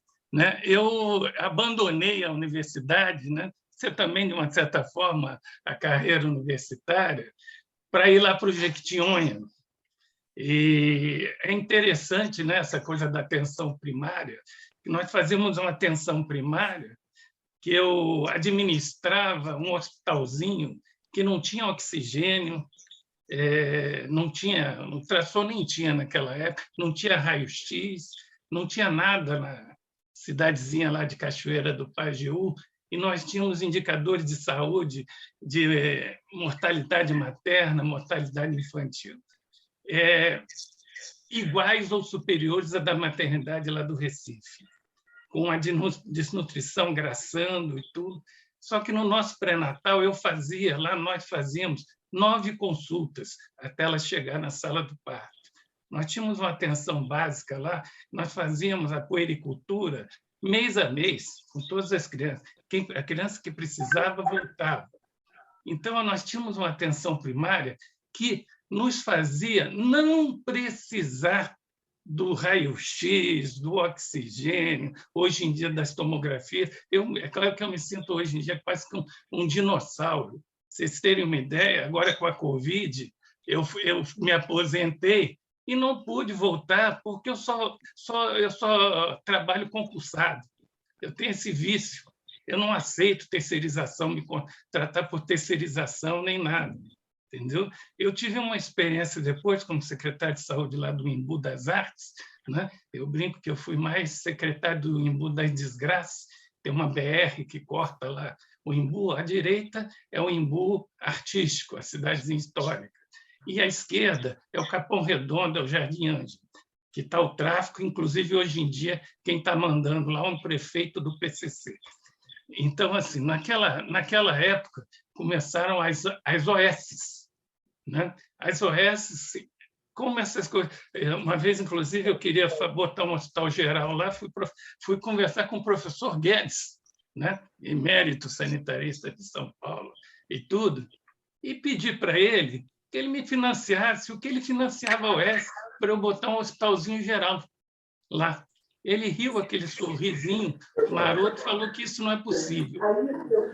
Não é minha surpresa depois ele me falar que exatamente o problema é financiamento. Então, a gente não entende como é que tem financiamento para pagar um profissional mais caro pela OS, pela EBERSTES da vida, entendeu? Que não tem nada a ver com o público. São pessoas, as OS de São Paulo viraram uma panelinha vinda das universidades para ganhar dinheiro. Agora, a luta por melhores salários para os professores não tem, entendeu? Eles tiveram que arrumar dinheiro através das OS. Tinha professor lá ganhando 40, 50 mil reais há muito tempo atrás para administrar o hospital da OS. Então, se isso é gestão, pelo amor de Deus, entendeu? Nós conseguimos com o nosso hospitalzinho com a verba do Fundo Rural. No Embu, a verba principal é do município. A verba que vinha do Programa de Saúde da Família não dava para pagar nem os profissionais médicos, nem os de enfermagem. E era o município que vinha. Só que vinha com um pacote de obrigação que a gente não conseguia essa coisa da municipalização, da descentralização. Não éramos nós, lá no município, que tínhamos que fazer o nosso programa de saúde da família. Então, assim, só isso, é só para colocar minha posição, que é clara que isso é uma privatização, que eles estão tentando, e, assim, eles vão falir a saúde. Quando falir, aí nós, sanitaristas, vamos ter que batalhar, porque é uma galinha de ovos de ouro. O orçamento da saúde é um orçamento muito grande. Está todo mundo de olho, entendeu? Aí, quando eles falirem, aí chama a gente de novo para consertar, para, quem sabe, valorizar de novo a atenção básica e coisas que o valem. Então, assim, é com muita tristeza que eu vejo os HUs agora sendo tomados, que esses hospitais das OS, o Estado entregou, o Guedes, inclusive, era secretário de Estado, naquele termo, um sanitarista, não sei o que ele não queria enxergar, por que ele entregou esse ouro, me desculpe, assim, o Emílio quer que a gente dê um tomate, entregou o ouro para os bandidos, entendeu? Eu gostaria só de dar um alô aqui para a Suzy, que me acolheu muito quando eu era interno do PCC, lá na DIP do Carlos Chagas, pavilhão Carlos Chagas, não é o PCC, não, entendeu? Me lembro muito carinho então, dela cuidado, e dela. Cuidado com essas siglas, pois né? Então, eu queria falar para os sanitaristas, tudo bem, a assistência primária é importantíssima. Quando qualquer um de vocês tiver um infarto ou um AVC, que são as duas causas mais importantes de morte no Brasil, agora em novembro, ultrapassaram o Covid, se não vão procurar um lugar de atendimento terciário, óbvio que vão. Então, a gente tem que olhar os dois lados. Eu acho que o hospital universitário, com uma tecnologia mais avançada para resolver problemas mais avançados, porque tem um aluno e tem o mestrando e o doutorando ali, é importante. Isso não é contra a saúde pública. Eu acho que as duas coisas são importantes. E tráfego, com certeza, não é problema no momento de saúde, embora influencie na saúde. O tráfego é um problema político, militar, né? Mas, enfim, todos nós vamos precisar algum dia de um atendimento terciário, apesar de, sem dúvida, muitas coisas resolverem num postinho que funcione muito bem. Tá? Só isso. Ô, Suzy, deixa eu falar uma coisa que eu acho importante. Eu não sei se os convidados, quem mais está, mas eu quero abordar uma coisa importante, Suzy, que é o seguinte: se a gente for discutir com radicalidade o que é uma política de saúde, nem os planos privados de saúde exercem saúde. Os planos ditos de saúde são planos de doença. Eu paguei meu Bradesco Saúde desde 93 até 2 anos atrás quando meu plano pessoal, para eu com 68 anos de idade, ia pagar mais de metade da minha aposentadoria do Ministério, 40 anos trabalhando. Desisti, passei para outro plano, pagando metade do valor, porque era um plano empresarial. Mas, veja, nunca fui chamado para uma consulta médica, nunca verificaram se eu tinha antecedente de doença. Quer dizer, quando você adoece, você apaga o incêndio procurando alguma coisa que o plano cobre, seja exame, internação. Então, na realidade, Suzy, e vou colocar outra coisa muito importante, uma situação real que eu vivi ética. Uma parturiente da classe alta do Rio de Janeiro morre no Hospital São José, no Rio de Janeiro, atendido por um dos principais ginecobstetras da cidade, porque ele era dono da paciente. Essa paciente fez uma hemorragia pós-parto, o médico saía da São José 1h da manhã, chega num dia de chuva na casa dele, na Barra, 2h da manhã, com o celular descarregado, a equipe não consegue avisar que a paciente está em hemorragia. Quando ele volta ao hospital às 9h, é para testar o óbito da sua cliente. Ele era dono da cliente. Se esta senhora rica de classe média não tivesse o dono, um médico, porque é capital que está importando, entendeu? Ela teria sido só qualquer R2 ou R1, botava ela numa sala, fazia esterectomia, essa senhora estaria viva. Então, existe uma coisa que está acima do público do privado, que é ética. E não existe, no momento, nenhuma perspectiva ética, ao contrário. Nós estamos num obscurantismo aí de idade média, retrocedendo décadas e até séculos na realidade. Então, Emílio, eu nunca defendi plano de saúde, nunca trabalhei para plano de saúde, não trabalhei em hospital público, não. Pelo amor de Deus, não tem nada a ver com isso, não. Eu estou dizendo que a medicina hoje em dia, ela avançou e a gente tem que ir atrás do avanço. É que com o que o Eduardo Costa falou, se você tem uma política de saúde, mesmo que o próprio SUS deveria comandar até plano de saúde. Ou seja, os planos de saúde, por exemplo, o nosso amigo Mauro Brandão, quando ele deixou de fazer no Conselho de Regional de Medicina a política que interessava a Unimed, ele foi demitido. Ele criou um plano de saúde preventivo na Unimed, e quando ele contrariou os interesses da Unimed no Conselho Regional de Medicina, que a Unimed, na dengue 2002, quis aumentar preço, e a posição do Conselho Nacional de Saúde era contrária, ele caiu. Ou seja... Emílio, deixa eu dar uma entradinha aqui para redistribuir um pouco do jogo. Embora eu não pretendo responder assim a Suzy, porque ela tem toda a razão, quer dizer o seguinte, só que a gente não está pensando em nós, assim, está pensando na população, e os AVC também tem lá no interior, entendeu? Tem tudo quanto é canto. A questão é que essa que a gente chama é uma estrutura que, na verdade, absorve muito e acaba não podendo tratar a hipertensão do começo dos caras para chegar numa vida e tal. Muito bem, mas não é essa questão assim que a gente pensar só numa coisa que fosse idealista, né? Porque é claro que isso estende a vida média das pessoas com outras questões e as necessidades de saúde vão trocando. Quer dizer, não é ignorar isso, é querer que seja uma coisa que responda melhor ao conjunto dos interesses. Mas eu queria falar num ponto que foi levantado aqui, eu acho que foi o Flávio mesmo que trouxe, é lembrar essa carreira que eu acompanhei muito das OS. Por que teve uma época que eu fui coordenador nacional aqui do Acordo Brasil-Reino Unido para a reforma de saúde do sistema. Então, eu tive que estudar tudo, eu já conhecia, porque tinha estudado lá e tal, feito tudo lá, mas eu depois tive que estudar tudo, como é que era na Inglaterra, como é que era aqui, para a gente fazer várias reuniões de comparação dos problemas. E eu não vou falar aqui, por exemplo, na dimensão mais ridícula de todas, mas vou falar porque essa é a proporção de médicos para enfermeiros no Brasil na Inglaterra, que é o inverso. Vocês fazem um atendimento com enfermagem, na Inglaterra é mais ou menos um médico para cada 15 enfermeiros. Aqui é o contrário, 5 para 1, 5 médicos para 1 enfermeiro, mais ou menos isso. Bom, nós temos desvios importantes de formação, né, e que as nossas universidades não estão preocupadas em resolver, não.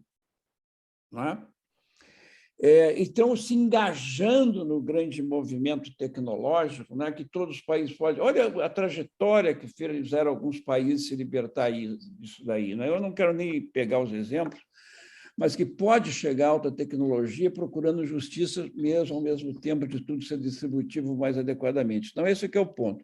Mas eu queria falar dessa questão da Inglaterra rapidamente pelo seguinte, porque uma das mudanças que foram feitas, que eu disse que a partir do Major foi com um grande processo de alteração do sistema de saúde inglês, do NHS, foi no momento que foram criadas, lá são as fundações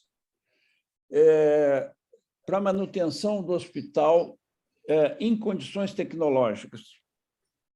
Isso foi feito. E o nome disso lá, que era, na verdade, era... Tem um nome especial aqui, daqui a pouco me vem. Agora, coisa de velho, o cara vai fugindo umas palavras. Mas o que importa é que é o seguinte, a nossa tradução para o português seria uma fundação pública de direito privado, que é isso que estão falando da EBSER. A tradução seria isso. Cada hospital estruturava e, com isso, ele podia contratar, ele podia fazer uma série de coisas. Isso foi uma coisa do final dos anos 90, começo dos anos 2000. Isso foi criado lá, e a tradução para cá é trustee, é a palavra inglesa, que, na época, a tradução era mais ou menos isso. Tinha um pouco de direito privado, eles podiam... Tal. Eles mudaram a lógica. O que era essa mudança de lógica que eles queriam? Eles queriam que fosse o pagamento para os hospitais, que, portanto, controlavam o seu orçamento, era se recebessem pacientes. Então, quem tinha que mandar os pacientes, ninguém chega na beira do hospital direto, eram os médicos de família. Não é? Então, passou o hospital a querer, na verdade, atender o médico de família. E eles teve uma mudança muito grande interna. Porque eles tinham agora que se estruturar, não para a sua própria vida, mas para dizer o seguinte, as nossas verbas agora vêm direcionadas segundo o médico de família manda. Tá? Essa foi uma grande revolução, digamos, modernizadora no sistema inglês, e que a tradução para o Brasil, quando foi lá o nosso Bresser e aquele ministro da Saúde também, que é economista e antinacionalista, Serra, eles trouxeram e mudaram o nome para OS, tá? Organização Social. Mas a ideia é parecida. Agora, veja como foi a trajetória de uma coisa ser objetivo e como é que ela acabou usada no Brasil durante a Covid. Durante a Covid, os agentes de saúde também são contratados, terceirizados por OS. E foram todos dispensados, descontratados. Nós tínhamos 300 e tantos mil agentes de saúde que não foram a campo por nada, porque eles foram demitidos na hora que eles tinham que estar indo. Porque estava dito que um ministro fala lá que tem que todo mundo ficar em casa. Como é que eles iam pagar se o cara tinha que ficar em casa? Se os serviços de saúde básico pararam, só funcionaram os hospitais. As pessoas morrendo em casa. Ou chegavam desesperadamente mal dentro do hospital. Nós temos as mais altas taxas de letalidade por Covid no mundo, no Brasil, dentro dos hospitais, dos melhores hospitais. É ridículo essa completa desarmonia de um sistema que era para ser sistêmico, para ser todo controlado, porque não tem planejamento, não tem nada. Níveis dissociados, na verdade, politicamente diversos e inimigos, às vezes. A gente paga um preço muito alto por isso.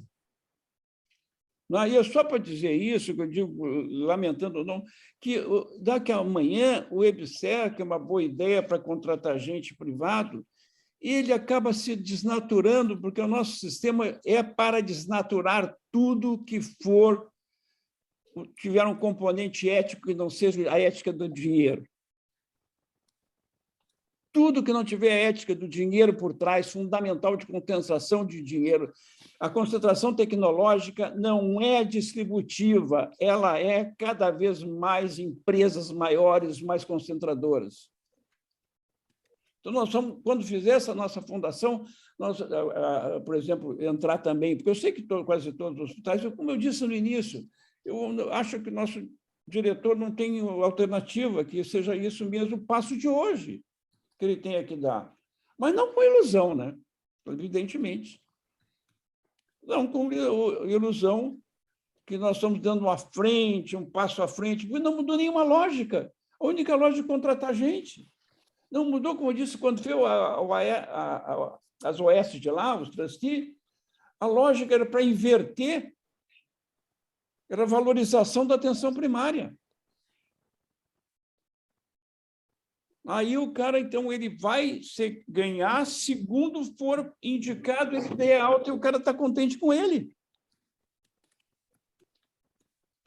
Devolver o cara para lá, o médico de família, de novo, em ótimas condições.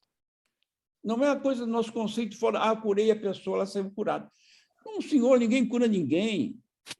De modo geral, o que acontece é vai ter uma coisa em seguida, você devolve para quem é o cuidador dele, na verdade, no cotidiano. Essas coisas no Brasil são tudo assim. Sabe, parece uma coisa assim do outro mundo, que todos nós salvamos, vamos morrer de uma coisa de uma outra. Atrasou, talvez, naquele momento ali. Entendeu? Se não tiver alguma coisa de um segmento todo. Então, é mais ou menos isso. E eu queria chamar um pouquinho, uma vezinha de novo, o nosso... Eu acho que o Roberto Bittencourt, que abriu tudo isso, desculpa só dizer isso. Eu queria dar uma sugestão. Deixa o Roberto falar, e como vão faltar 17 minutos, ele fala, se puder, 2 ou 3, a plateia já tínhamos estado no debate. A gente estendeu um pouco, mas acho que enriqueceu. Então, vou pedir que as pessoas que queiram falar se inscrevam, para a gente dividir pelas 3, 4 pessoas que queiram falar. Agora eu me calo. Ouvir, então. Primeiro o Roberto fala 3 minutos e depois vamos para a nossa audiência. Dá um pouquinho mais. Tá bom, vamos lá, 5 minutos. A gente vai até 10h15. Pode ser, Daniel? Nós podemos chegar até 10h15? Daniel? 15 para as 10, tem tempo. Tá bom, então vamos lá. Fala aí, Roberto. Então, eu acho que o debate está incrível, sinceramente. E eu agora começo a me recordar do Emílio. O Emílio foi meu professor lá no Hospital São Francisco, lá junto com o professor Rocco. E aí o coração começa a bater mais rápido também, porque a gente tem todo esse vínculo, essa raiz aí que é muito forte, né? Foi um período muito especial. Agora, eu acho que a situação é um dilema muito difícil. Eu, sinceramente, se estivesse na pele do professor Marcos, que está dirigindo o hospital universitário, eu fiz a primeira... Nós tínhamos o bandejão da UFRJ. Roberto, só rapidinho. A Daniela avisou que a gente pode ir até 10h15, então você pode ocupar 5 minutos com calma, sobram 25 para os debatedores. Fica tranquilo, tá? Pois é. Então, eu participei da inauguração. Ele foi inaugurado em 78. 78 eu estava na faculdade, o Emílio sabe disso, e a minha memória é uma memória de um hospital universitário realmente pujante, né? E a gente fazia fila, eu repetia lá no restaurante do hospital universitário, eu entrava na fila 2 vezes, 3 vezes, a comida era maravilhosa, era uma delícia. A gente que sofria o bandejão lá da UFRJ, do CCS, era um bandejão horrível. Então, quando inaugurou o HU, fiquei assim, impressionado.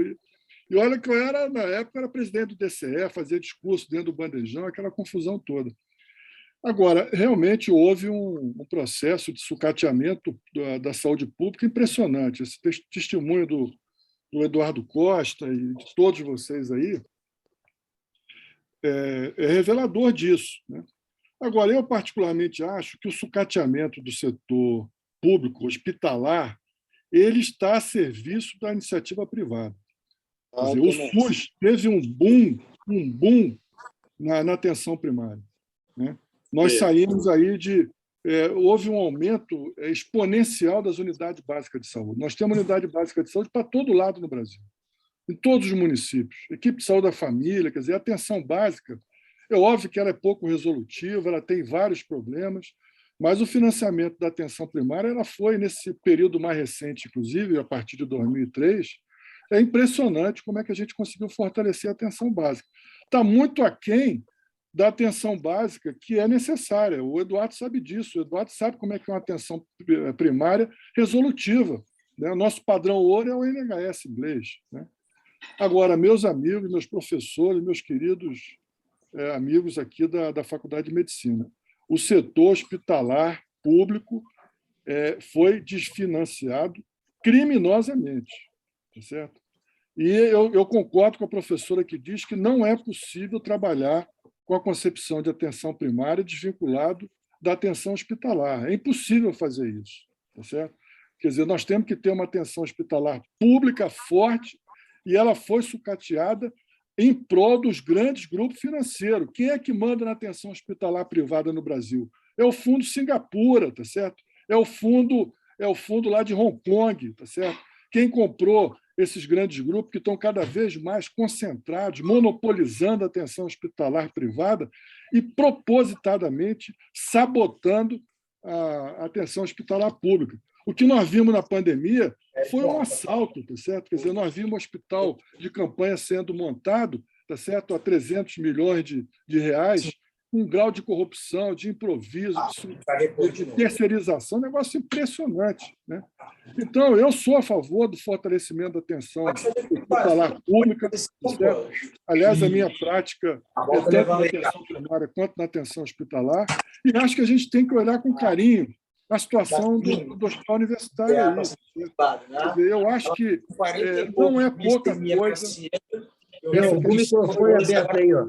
Roberto, tem alguém com o microfone aberto aí, está atrapalhando a sua fala. Daniela, vê quem você consegue localizar. Já fecharam o microfone? Ok, então vamos lá.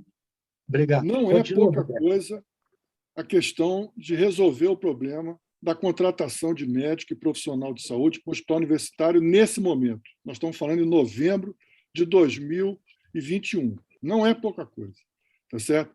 Quer dizer, se a EBSERV vier para resolver esse problema e dar uma certa estabilidade, tá certo, ao hospital, uma pequena estabilidade, no grau de sucateamento que nós estamos vivendo na atenção hospitalar pública, já é uma grande coisa, certo? Agora, realmente, nós temos que estar com um olho no peixe e outro olho no gato, tá certo? Porque tudo bem, né? Eu acho que o contexto da criação da EBSER é diferente do contexto atual. E o Eduardo está coberto de razão, quer dizer, nós vamos estar resolvendo um problema pontual cercado de tragédias, cercado de desmonte do Estado, cercado de interesses privatistas na saúde pública, como nunca vimos no Brasil. Tá certo? A privatização da saúde pública no Brasil é caso de polícia, tá certo? Tanto na atenção hospitalar pública quanto na atenção primária. Tá certo? Quer dizer, existe todo um projeto de sucatear e de terceirizar e de privatizar a atenção primária. O Eduardo sabe Roberto, disso. você me dá uma parte rapidinho? Muitos colegas que acusaram o PT de Caixa 2, etc., sempre conviveram com o plano de saúde, que é Caixa 2, porque a Constituição garante direito à saúde, independentemente do cara pagar plano de saúde. E isso que o Eduardo falou, se eu pago por fora, dane-se o SUS. O SUS vira um susto para quem não pode. Eu pago, eu tenho, o outro não vale. Então, é 2 pesos, 2 medidas. Ou seja, sempre existiu o Caixa 2, os planos de saúde começam no pós-ditadura, a Unimed, a Mil, vários deles, na realidade, quer dizer, eles são fomentados no momento que não há liberdade de expressão, de debate. Você foi um estudante perseguido, a minha turma foi, e nós não tivemos nunca a possibilidade de ser uma juventude para fazer o pensamento que essa jovem aí, mesmo que esteja equivocada ou esteja radicalizada, está expressando na realidade. Então, existe um ponto seríssimo, que é a necessidade da gente não ter 2 pesos, 2 medidas. E outra coisa, é proibida da Constituição a luta de classe. Plano de saúde é luta de classe. Quem tem e pode pagar, tem, e o outro fica sem na realidade. Isso tem nada a ver com cristianismo, isso tem nada a ver com espiritualidade, com pão nosso, multiplicar, nada disso. É totalmente anti-Brasil. Um país católico nas suas raízes, enfim, várias outras coisas. Então, só queria dizer que é importante colocar isso, inclusive, tu não sabe, mas vou dizer agora, quando fizemos, que o senhor Nelson Pereira falou do trabalho de Carlos Chagas, que chamava seus colegas, lá no começo do século, de companheiros, a gente quer criar uma velha guarda, porque a Nacional de Medicina é muito mais importante que CREMEG, que CFM, porque nós somos a base da saúde nacionalmente, pelo que formamos em pesquisa, clinicamente, em todas as especialidades, para mostrar para essa juventude que está dando tiro no pé. Essa turma que ganhou o Conselho Federal de Medicina, expulsando o médico cubano, e aqui no Rio de Janeiro, de arminha na mão, estão matando a única fonte correta de sobrevivência, que é um emprego único através do Estado. Não tem como. Sem isso, o médico vai ficar fazendo o que fez na Prevent Senior, quer dizer, condenado a criminalizar ou perder o emprego, não tem como, entendeu? Porque você fica sem cérebro, fica só aqui, ó, acabou, não tem mais nada. E o nosso trabalho é tentar resgatar a tua luta e nossa, o Brasil fora do rumo, em vários sentidos, para o índio, para o negro, para a mulher, para os excluídos. Então, na verdade, não é só uma reforma sanitária, é uma revolução sanitária e do país como um todo, mesmo que por vias democráticas. Quer dizer, a gente tem que lutar muito para garantir as eleições e podermos mudar. Eu tenho esperança. Se diz que em 2023 Plutão vai trazer um ambiente mundial favorável a tudo que estamos semeando aqui, e eu sou confiante, apesar das dificuldades. Aonde eu assino? Deixa eu assinar aí o que você falou. Olha só, eu vou fechar aqui. Ele pediu uma parte, mas você acabou falando. Eu tenho que assinar isso, tem que registrar em cartório, eu assino embaixo. Agora é o seguinte, eu tenho que sair, eu tenho que voltar para a minha reunião. Eu queria concluir com o seguinte: o Eduardo Costa escreveu um artigo maravilhoso sobre as contradições do SUS, tá certo? A origem, o pecado original que foi o SUS quando se criou um sistema único de saúde e não um Serviço Nacional de Saúde. Ele coloca o dedo na ferida. Vocês precisam ler esse artigo do Eduardo Costa. É um artigo que mostra que, na origem do SUS, nós poderíamos ter estatizado os serviços públicos e os privados que existiam na época, em 88. Era possível ter estatizado. Tinha correlação de força para estatizar, porque o que existia de privado era uma mixaria de clínica em Nova Iguaçu, tá certo? Não tinha esse monstro que se chama atenção privada à saúde, com base nos monopólios, nos cartéis, nos fundos de investimento estrangeiro, como existe hoje. Hoje se criou um monstro, exatamente pela ausência de um Serviço Nacional de Saúde que assumisse, do ponto de vista estatal, tá certo? O serviço de saúde, tanto na atenção hospitalar quanto na atenção primária. Esse foi o pecado original. Nós estamos pagando esse preço hoje, tá certo? Agora, nesse contexto mais geral, meus amigos, há de convir que nós temos que dar um oxigênio para o hospital universitário. Nós não podemos fechar leito, nós temos que contratar gente, tá certo? Então, a evidência mostrou o quê? A evidência mostrou que a EBSER resolve um problema: a contratação de pessoal. Não resolve o problema de pesquisa, não resolve o problema de estrutura, não resolve o problema de receita, não resolve o problema gerencial, mas resolve o problema de contratação. E vocês há de convir que isso não é pouca coisa, tá certo? Então, eu acho que vale a pena apoiar o professor Marcos, tá certo? Nessa questão. O contrato de adesão do hospital universitário com a EBSER tem que ser um contrato, e pode ser um contrato fiscalizado e redigido com lupa. Tem que redigir com lupa esse contrato de adesão. Como foi feito um contrato de adesão para todo lado. Todos os hospitais universitários das universidades federais fizeram um contrato de adesão padrão. Nós temos que mudar essa lógica e fazer um contrato que consiga consagrar vitórias importantes dentro da correlação de força que está atual. Nós estamos na contra-hegemonia, nós estamos hoje debaixo de governo da extrema-direita, meus amigos. Nós temos que saber avançar, preservar, minimamente que seja. Agora, tem risco, tá certo? Tem aí o general. Eu não ficaria tão à vontade assim. Não é porque ele é general, não. Eu acho que tem generais e generais. Mas ele está dentro de um processo privatista intenso, tá certo? O contexto atual, e eu falo que essa decisão é contexto dependente por causa disso, que o contexto é altamente contra-hegemônico e adverso. Mas eu não deixaria o hospital universitário fechar leito e deixar de contratar pessoal. Vamos contratar, vamos dar um oxigênio e vamos montar as trincheiras, vamos montar as barricadas e vamos jogar para fazer uma revolução sanitária, que é o que precisa ser feito. Hoje, no Brasil, não adianta mais reforma sanitária. Nós temos que ir para uma revolução sanitária democrática, com base na eleição de ano que vem, tá certo? E vamos criar o Serviço Nacional de Saúde, do SUS, Serviço Nacional de Saúde, estatal, público, tá certo? Bancado pelo próximo governo federal, que nós vamos lutar para que seja um governo progressista, que consiga garantir a nossa democracia e os avanços sociais que o nosso povo precisa. Então, essa é a minha modesta opinião, minha contribuição. Uma perguntinha para você isso aí. Deixa eu fazer uma pergunta só rápida, uma coisa. Para focar nesse problema que você, quer dizer, na solução que você avaliou como importante para pelo menos avançar até o contrato. Eduardo, rapidinho, só para pedir desculpa. É só pergunta para Eu ele. saí porque eu superaqueceu o meu telefone, eu fiquei fora, tive que entrar pelo telefone de minha esposa aqui, mas estou de volta. Depois era que nós Deixa eu terminar a pergunta para ele. Deixa eu terminar uma pergunta para o que falou. Você não estava, não viu. Só essa pergunta você vai pegar o que é. Uma pergunta. É o seguinte: os contratos feitos com os médicos. Eu tive que trabalhar já com essa situação de ter estatutários e ter contratados, na verdade, terceirizados ao mesmo tempo. Na verdade, tinha mais terceirizados, que, no fundo, eram como contratados, né, do que estatutários. Esses contratados serão tempo integral? São tempo integral ou são tempo parcial nessa coisa, ou se pode fazer isso?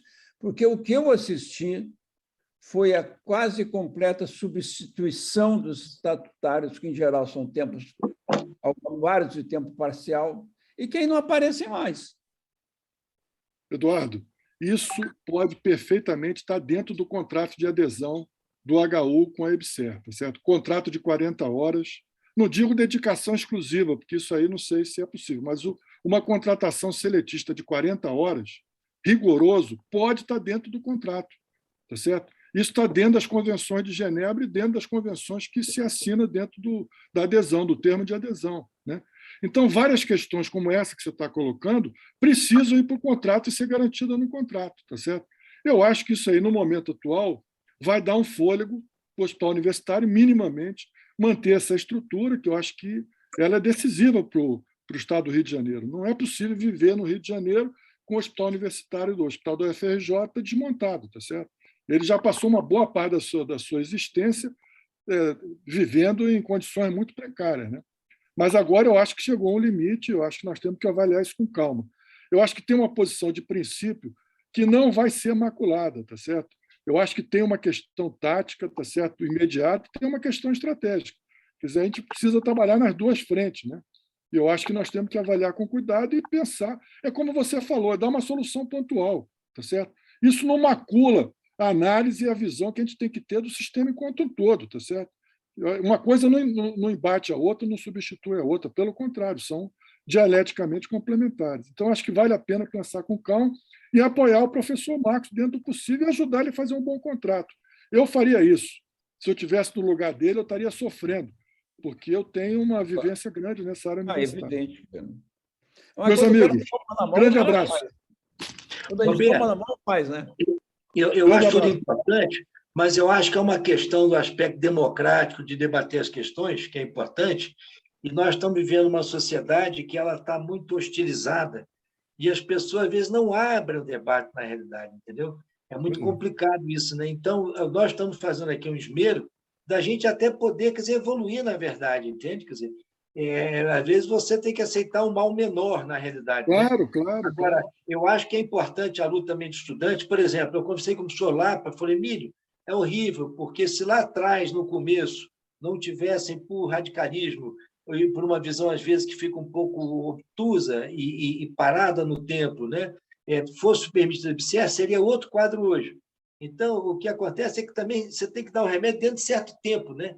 Na realidade, o que algumas pessoas colocam, e tem pessoas da UFRJ que nem quiseram vir para debater, entende? Porque tem com uma dor muito grande, porque temem isso que foi colocado como uma coisa que, às vezes, vira torcida, o que ele falou do flamenguista na torcida do Vasco. E que a gente tem que ter um esforço imenso de poder criar diálogo, na realidade, né?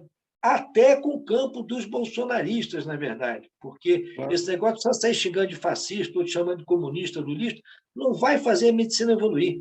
A gente tem direito de ter opinião, tem que ter respeito, a gente está numa democracia, tem que ter divergência de ideia e tem que evoluir pela contradição e pelo consenso. Então, esse respeito é fundamental. Agora, não vale usar o poder para acabar com a democracia. Quer dizer, então, o nosso Carlos Chagas coloca, Roberto, eu estou fazendo uma propaganda para você ajudar na sua turma, daí da Bernstein e de outros colegas, a difundir, tem o Alcio Braz, muitos outros, que é o seguinte, nós queremos estar pela democracia com eleições no ano que vem, em respeito à legislação da Constituição de 88, a gente quer respeito ao meio ambiente, a gente quer paz, não quer guerra.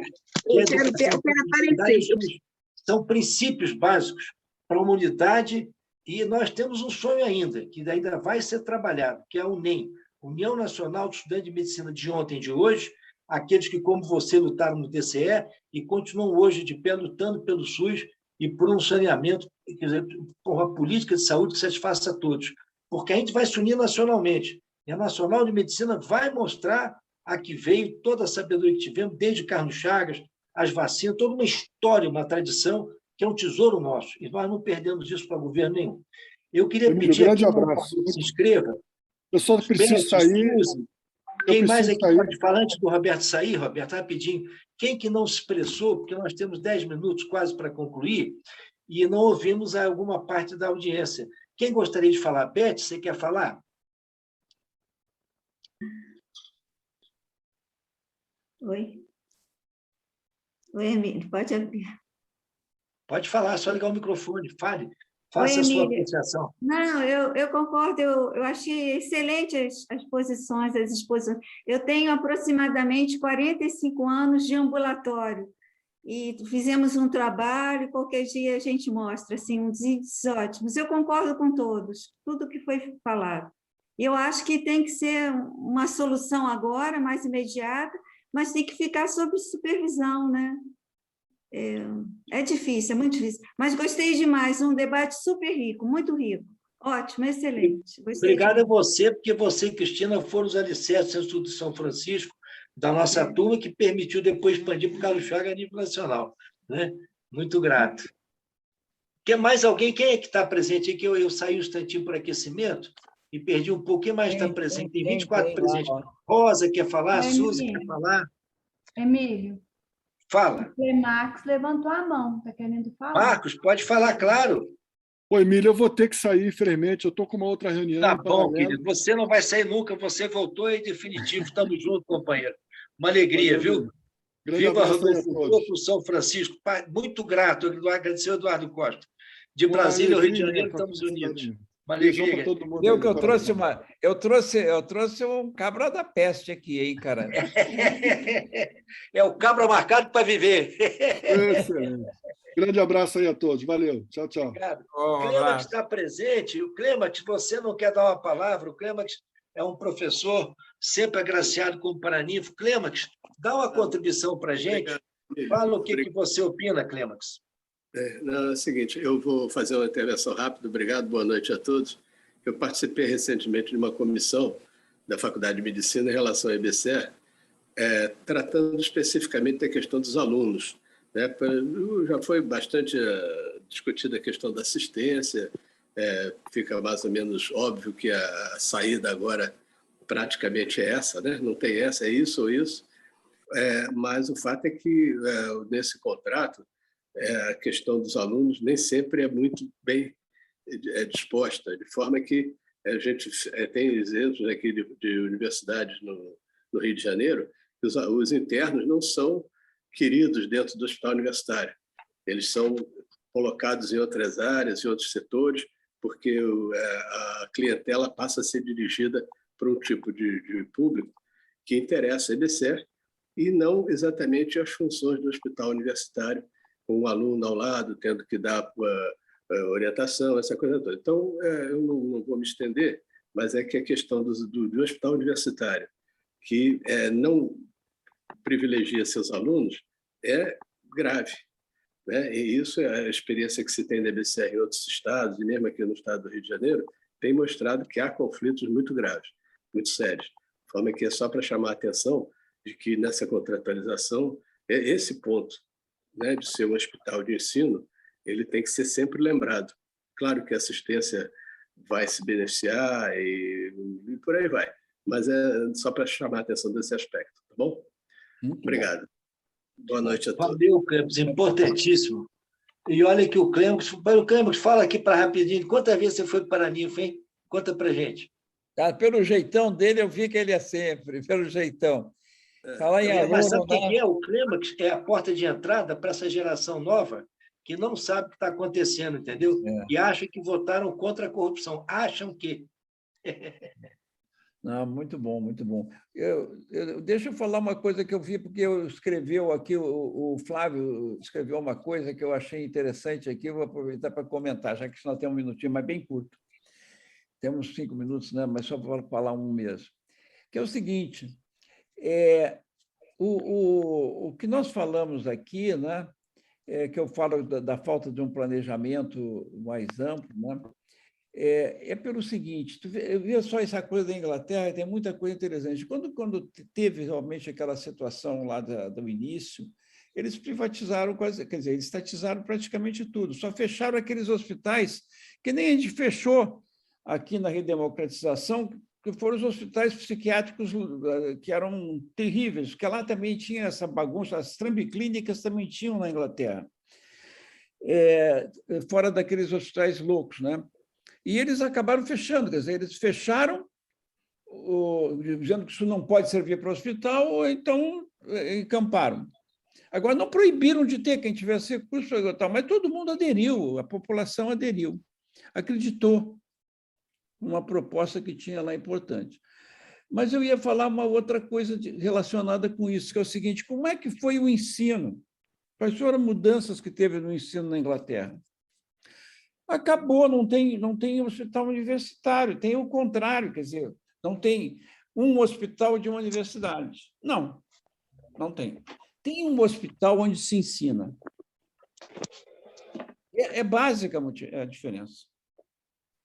O hospital tal que dá assistência à população, sua obrigação de dar ao NHS à população, é também local onde se forma, pelas suas características daquele hospital, condições de ter um corpo clínico, docente, importante. O Centro de Ciências da Saúde vai ser outro lugar. Então, praticamente todas as faculdades de medicina lá, elas são parte, digamos, do hospital, e não o hospital ser da universidade. Tá? Então, o sistema financia e a realidade que é ensinada, a realidade da atenção à saúde, e não uma proposta de fazer para alguns pacientes do país o que existe de melhor no mundo.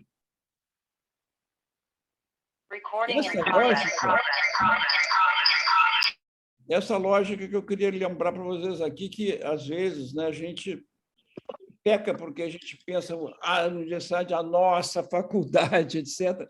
Quando, na verdade, se você pensar que a gente vive para poder prestar essa atenção à população, né, e que é exatamente dessa experiência que a nossa população concreta que nascem as condições de ensino para o nosso país, e não para um paciente imaginário. Eduardo, deixa eu te pedir uma coisa. Eu vi que está nos participantes o senhor Joaquim Ribeiro, e ele se reportou a nós o problema do ensino durante a Covid para os residentes e de cirurgia geral. Joaquim, você consegue dar uma palavrinha para a gente? Temos 5 minutos para terminar. Claro. Eu cheguei atrasado, não desculpa. Não tem problema não, mas fale para a gente.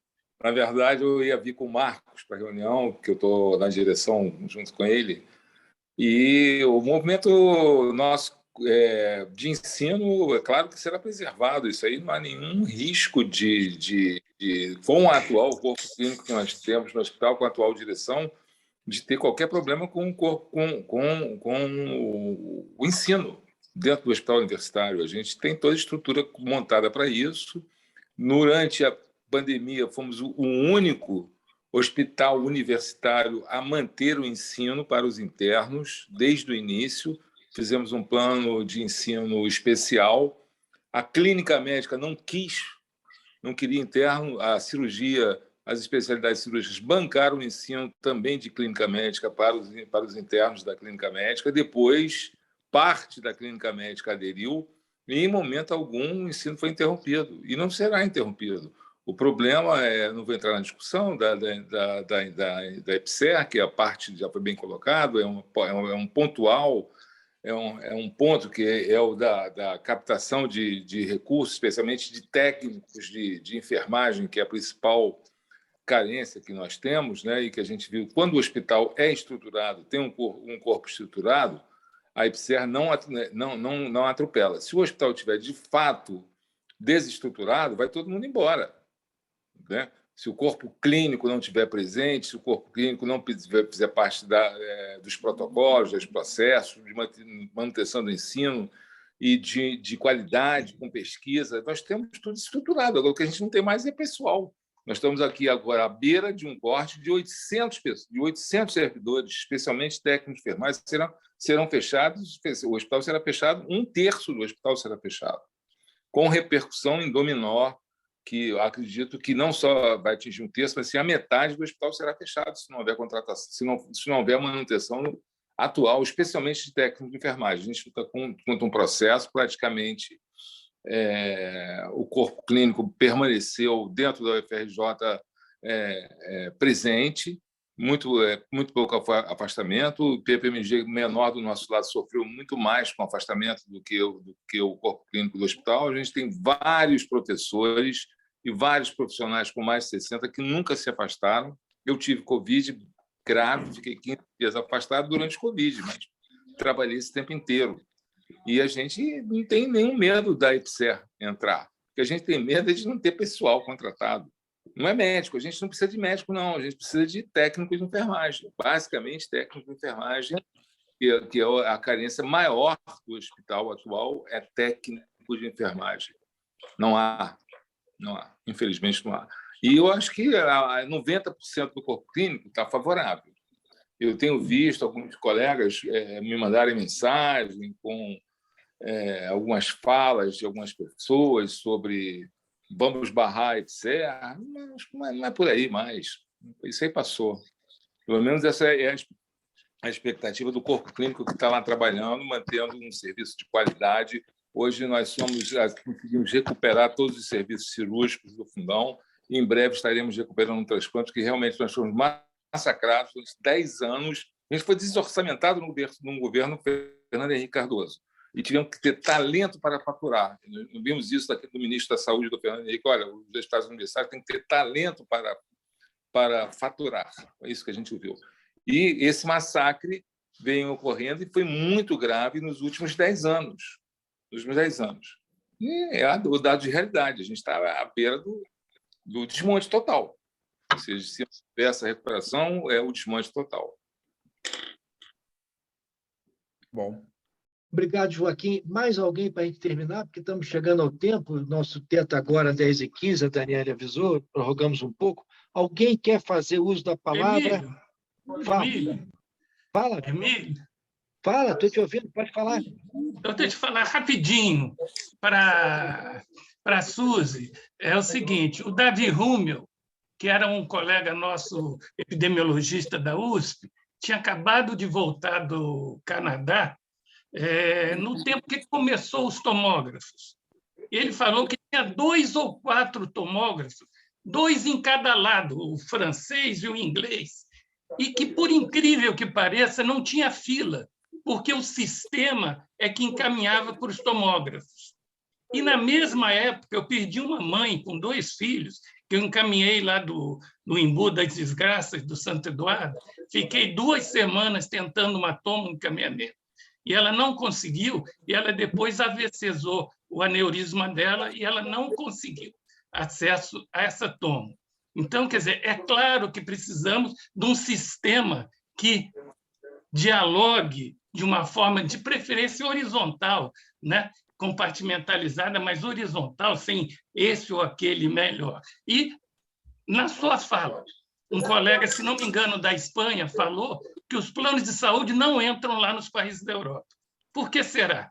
Porque o sistema público lá funciona? Deve ser, não é? É só isso. Obrigado aí. Só um aviso.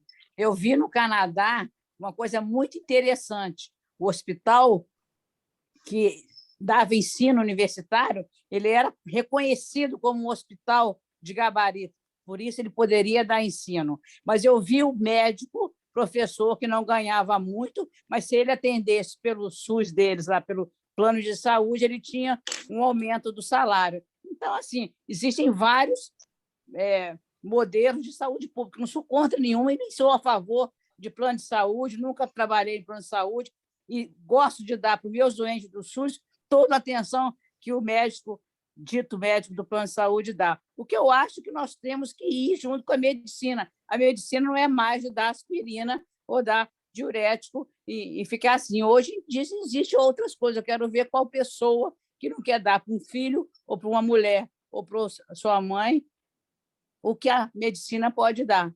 É isso. E o Hospital Universitário do Fundão faz isso. Né? O PPMG faz isso. Então, a gente tem que manter. Não é à toa que você trabalhou lá a vida inteira, né, Suzy?